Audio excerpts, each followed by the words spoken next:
Assalamualaikum warahmatullahi wabarakatuh. Salam Pramuka. Perkenalkan, nama saya Putri Septasari, NIM 2020143553, kelas 4N, mata kuliah kepramukaan, dosen pengampu Dr. Haji Hendra Wijaya. Di sini saya akan menjelaskan tentang sejarah kepramukaan dunia dan Indonesia. Yang pertama, perintis gerakan kepanduan dunia. Bapak Pandu Dunia Robert Stephen Smith Baden-Powell adalah Bapak Pandu Dunia yang lahir di kota London, Inggris pada tanggal 22 Februari 1857. Para pandu pramuka biasa memanggil beliau dengan sebutan Baden-Powell atau BP, BV atau BP Pendidikan Kepramukaan. Kedua, gagasan pendidikan kepramukaan. 1. Sistem pendidikan kepramukaan memiliki sistem pendidikan terorganisasi dan lengkap dengan 5 komponen utamanya. Yang pertama, tujuan pendidikan. Yang kedua, peserta didik. Yang ketiga, yang mendidik. Yang keempat, metode pendidikan. Yang kelima, materi pendidikan atau kurikulum pendidikan kepramukaan. Lalu, gagasan pendidikan kepramukaan. Yang pertama, sistem pendidikan bagi peserta didik. Proses pendidikan untuk peserta didik ini diatur melalui syarat kecakapan umum atau SKU dan syarat kecakapan khusus SKK serta Pramuka Garuda. Ikatan dalam pramuka ada 4. Yang pertama, untuk pramuka siaga dari usia 7 sampai 10 tahun, untuk pramuka penggalang dari usia 11 sampai 15 tahun, untuk pramuka penegak usia 16 sampai 20 tahun, untuk pramuka pendega usia 21 sampai 25 tahun.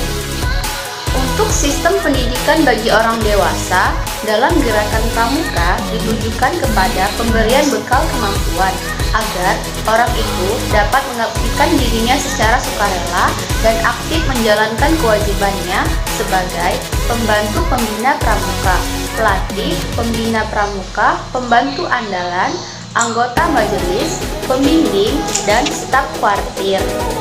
Kemudian, berdirinya Kepanduan Nasional di Indonesia, Bapak Pramuka Indonesia Sri Sultan Hamengkubuwono Ngasem, Yogyakarta, 12 April 1912 sampai Washington DC 1 Oktober 1988 adalah seorang Raja Kesultanan Yogyakarta dan Gubernur Daerah Istimewa Yogyakarta.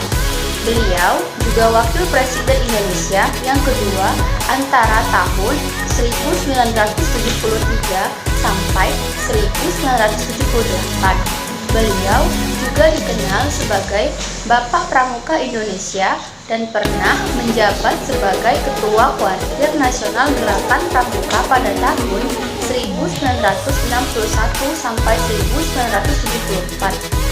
Sejarah berdirinya Gerakan Kepanduan Gerakan Pramuka yang pertama di luar negeri pada tahun 1908 BP menulis cerita pengalamannya sebagai bungkus acara latihan kepramukaan yang dirintisnya. Kumpulan tulisannya itu kemudian terbit kemudian disusul berdirinya organisasi kepramukaan putri yang diberi nama Girls Guides atau Bantuan Agnes, adik perempuan dari Baden-Powell, dan diteruskan oleh Nyonya Baden. Buku Scouting for Boys. Tahun 1916 berdiri kelompok pramuka usia siaga yang disebut CUB atau Anak Serigala dengan buku The Jungle Book berisi cerita tentang Mowgli, anak didik dari rimba atau anak yang dipelihara di hutan oleh induk serigala. Karangan Rudyard Kipling sebagai cerita pembungkus kegiatan KAP tersebut. Tahun 1918 BP membentuk Rover Scout atau Pramuka Usia Penegak untuk menampung mereka yang sudah lewat usia dari 17 tahun, tapi masih senang giat di bidang kepramukaan, pendidikan kepramukaan. Kemudian, perkembangan yang di Indonesia.